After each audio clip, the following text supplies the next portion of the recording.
In January 2026, a lightning raid by U.S. Special Forces shocked the world by extracting Venezuelan President Nicolas Maduro.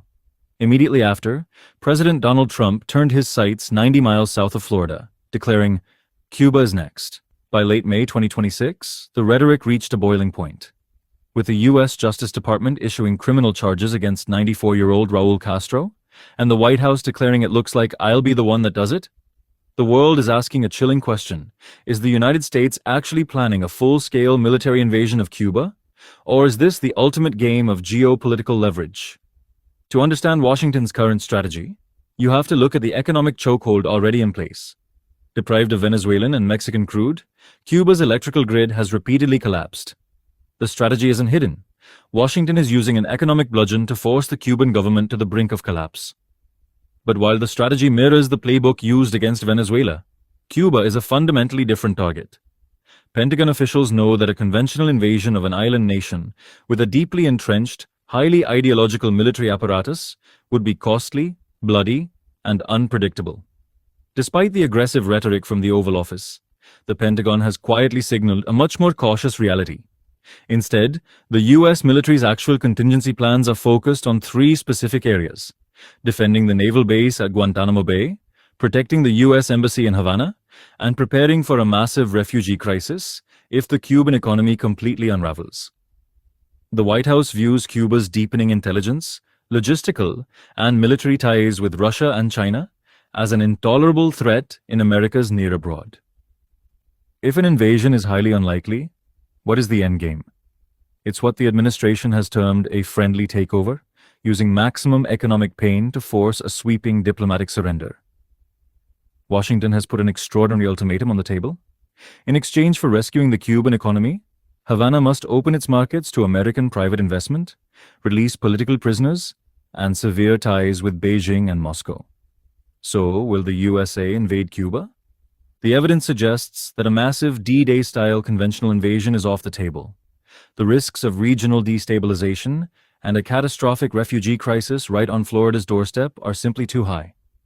Instead, the U.S. is executing a war of attrition. Stay ahead of the map. This is the Chanakya Labs. Trump says U.S. will take over Cuba almost immediately. Is this funny to anybody? I mean, we have people in harm's way over in Iran. We have an Iran situation that is costing us billions and billions of dollars and costing us U.S. lives. And we have the president saying, oh yeah, we're just gonna take over another country. This is reckless, this is dangerous, and there's no excuse for this. We have our hands absolutely full, and the world is concerned with what we got going over in Iran. But not to Donald Trump. To Donald Trump, it's okay just to things. I don't want to talk about Iran because it's not going very well over there. So let's talk about, I don't know, Cuba.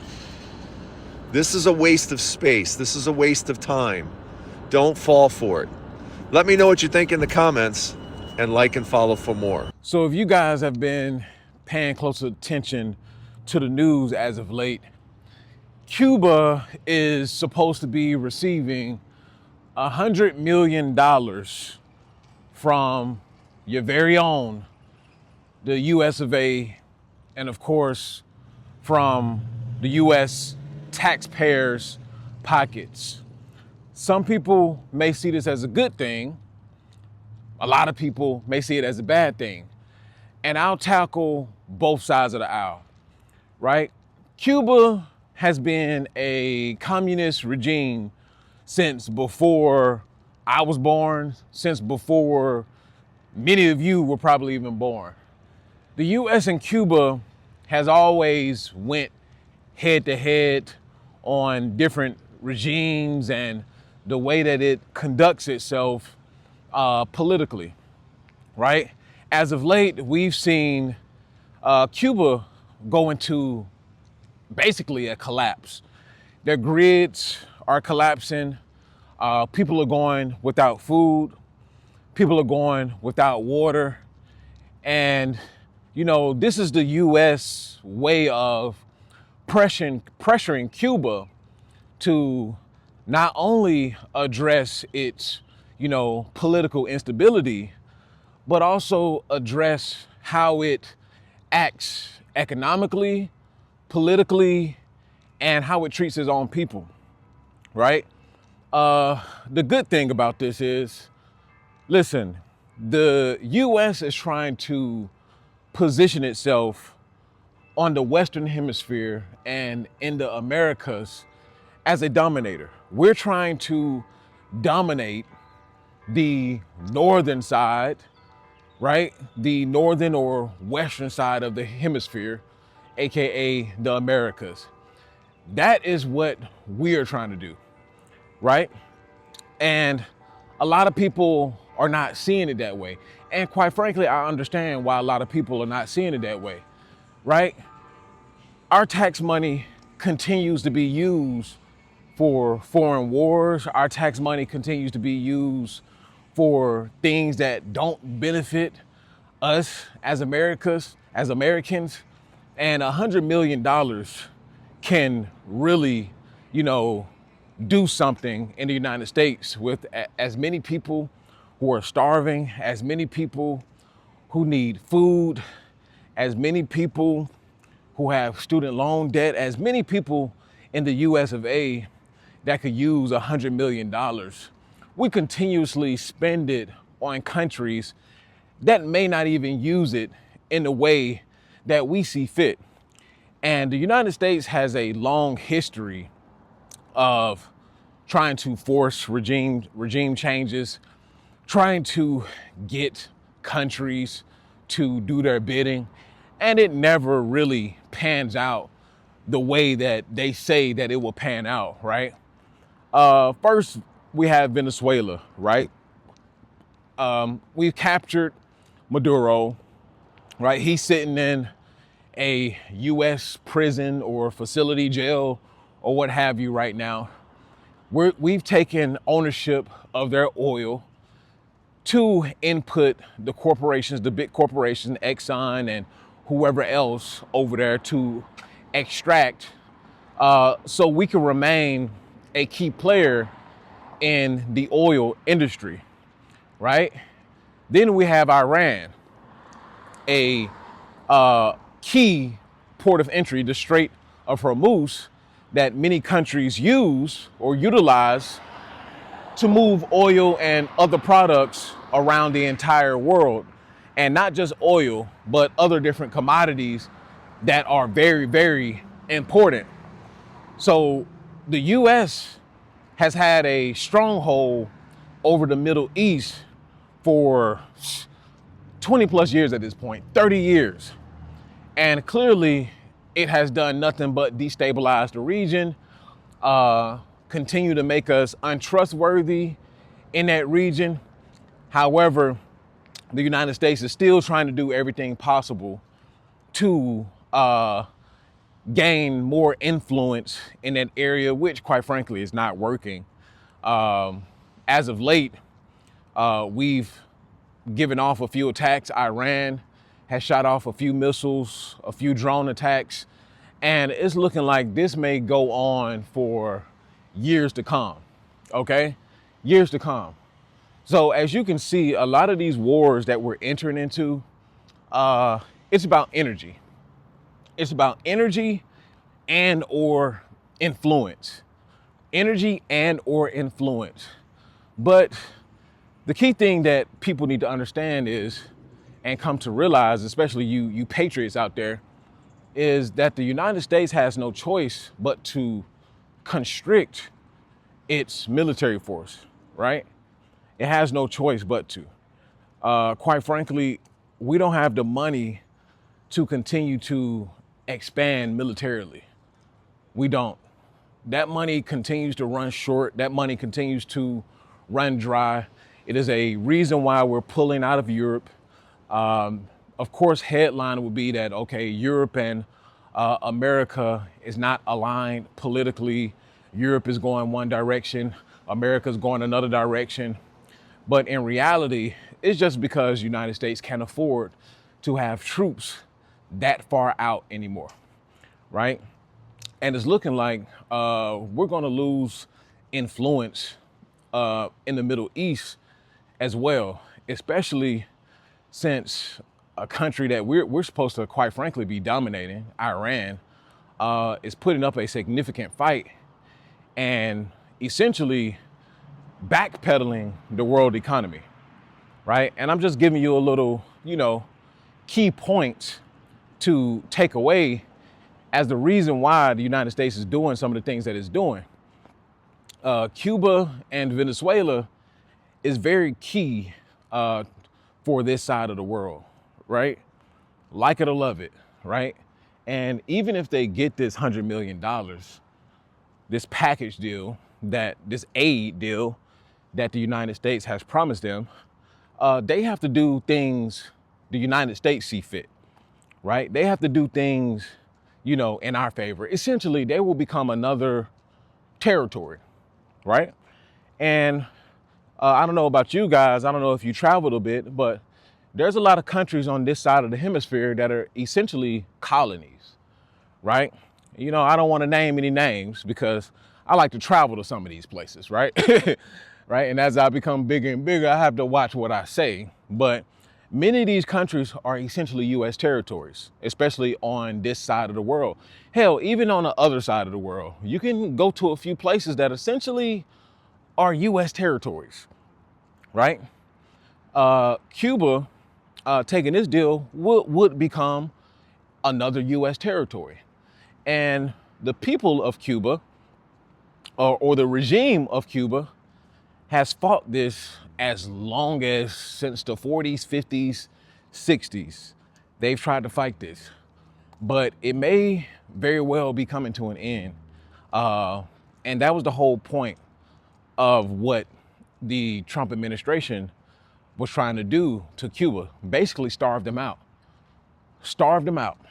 right? Blackouts, food shortages, energy shortages, right? Cut off from the rest of the world. I mean, they did this on purpose.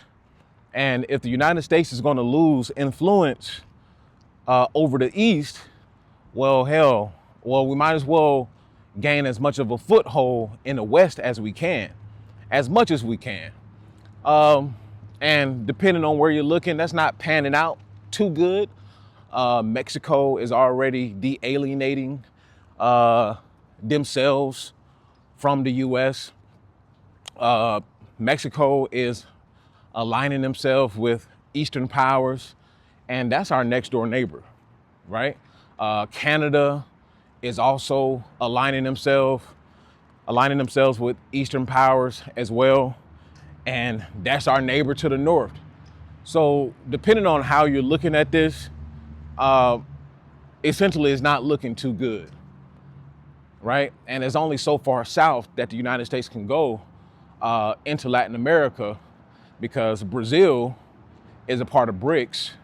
Argentina has aligned themselves with the United States. We don't know how long that will last. That's one reason why the United States gave Argentina that $1 billion bailout, because they wanted their guy to be elected. And listen, the United States has a huge problem on its hand. It is losing influence. We are losing influence over the entire world. That's clear as day, right? This is no longer post-World War, right after the World War, where we were the dominating players, on the planet. Economies have risen.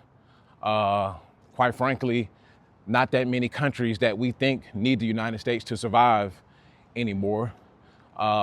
Even Saudi Arabia, the UAE, those multi-billionaires, trillionaires, if you will, over there, they're already rethinking their security strategies, because clearly the United States cannot protect the UAE, Dubai, or any of these, rich nations in the desert, if you will. And that was proven with the very start of the Iran war, right? Iran was able to penetrate many of the defense systems that we called superior, even over the UAE, even with Israel, they were able to penetrate quote unquote highly sophisticated defense systems with only drones. Now, if they can do that with drones, we're nowhere near prepared for a full-fledged war with a real superpower like China or even Russia, for God's sake. It's just not going to happen. So, and then we can't afford it either. The United States getting into a war in this time period right now, we will be like the rest of the world, how they were post-World War, right? We don't have the ingenuity. We don't have the money. Hell, we don't even have the bodies unless we do a full-fledged draft. And that's just the reality of the situation. And I'm trying to give both sides of the coin. I'm trying to give both sides of the story because in one sense, the United States is trying to, hunker down, constrict its influence to just one side of the hemisphere, which I understand. The United States is still a global power, it's still a superpower, but coming under the realization that it can no longer stretch itself as it once did. Understandable, right? You want to keep your influence right here in your backyard. And you can't just let Cuba or any other country gain ties with enemies, right? Imagine your next door neighbor, literally your next door neighbor, robbing you, right? Consistently, getting weapons and, getting armory and gaining, political allies who mean you no good. Imagine that, right? We can't allow that. That's common sense. However, then you have to accept the reality of your next door neighbors, like your more powerful next door neighbors, Mexico and Canada. What are you going to do about them, right? You can't just bully more powerful countries, other powerful countries into submitting to your will. Canada is a sovereign nation. Mexico is a sovereign nation. We're not going to war with Mexico. We're not going to war with Canada, right? I don't think that'll pan out too good for us. And people are backing out of the U.S. Too, because the United States, the way that they conduct business, they bully. Let me take a sip of this coffee. The United States bully themselves into influence all over the world. Some may say it's necessary. Some may say it's not necessary. It just depends on how you view geopolitical nonsense, right? Look at these over here. Let me show you what they're building over here. Look at that. They're over here building. See if I can zoom in. Like I said, for those of you who have money, there is an economy for you. For those of you who don't have the money, well, you don't have the money. Right? Let's get this lighting back together. So, yeah, so back to the whole Cuba situation. Right? Yes, they could possibly receive $100 million in tax money from the American taxpayers, right? If this regime change go as planned according to the US, right? But that doesn't guarantee that Cuba will ultimately change politically, right? It doesn't mean that this is the will of the people. Now, you have different sentiments in Cuba. You have a lot of people in Cuba who are anti-America, rightfully so, right? But you also have people in Cuba who are calling for U.S. intervention, rightfully so. So like I said, it just depends on how you look at this and what's your stance on Cuba politically. But just like Venezuela, right? When the wrong regime is in office, when you have a regime that is not for the people, you essentially have a humanitarian crisis, right? We've seen that over the past 4 years with Joe Biden in office, with all of the Venezuelans that came through the Mexican border, right? And the Venezuelans, they essentially, created a humanitarian issue across the global South, right? So a lot of Venezuelans had to come to Colombia. A lot of Venezuelans came to the U.S. A lot of Venezuelans, ran to, other, Caribbean nations, whether that's Dominican Republic or Jamaica or other areas there. They created a humanitarian issue, right? So that's one thing. And then you have Cuba, who essentially have done the same thing over these past 20, 30 years. So this is kind of a fight on immigration as well, trying to stabilize nations, regardless of how you look at it. They're trying to stabilize Cuba, trying to stabilize Venezuela, so it's not creating such an issue in the global South and basically in our backyard. Because when you have millions of people who are going without food, you have millions of people, damn near 80% of the country, experiencing blackouts and food shortages, well, that's just going to create a mess for the U.S. So I understand it on that front.